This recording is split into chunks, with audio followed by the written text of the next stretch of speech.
आणि रावसाहेब आजारी आहेत हे सगळ्यांना माहिती आहे. आणि रावसाहेब सतत माझ्या संपर्कामध्ये फोनवरती रावसाहेबांची तब्येतीची विचारपूस करत होते. त्यांना काय केलं पाहिजे, त्यांना कुठून US ला न्यायला पाहिजे की अन्य काय केलं पाहिजे हे नेहमी माझी चौकशी करत होते. आजसुद्धा रावसाहेबांची भेट घ्यायला आले. त्यांच्यामध्ये जवळजवळ अर्धा पाऊण तास चांगली चर्चा झाली.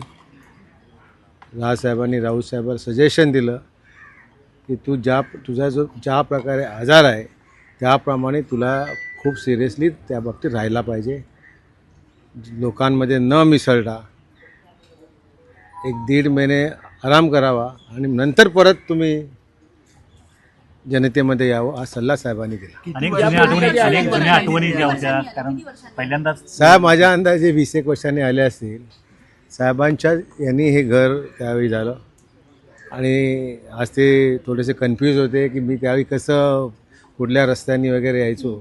ते पाहत होते की मी ज्यावेळी यायचो ह्या रस्त्यानी अमुक रस्त्यानी यायचो, घराची एंट्री अशी होती. ती उत्सुकता होती त्यांना, आम्हालाही ती फार उत्सुकता होती की रावसाहेब आले, घरी आले 20 वर्षाने. आम्ही सगळे आनंदित आहोत. धन्यवाद. थँक्यू. आजची उद्योगनगरी न्यूजला सबस्क्राईब, बेल आयकॉनला प्रेस करा, लाईक, कमेंट आणि शेअर करा.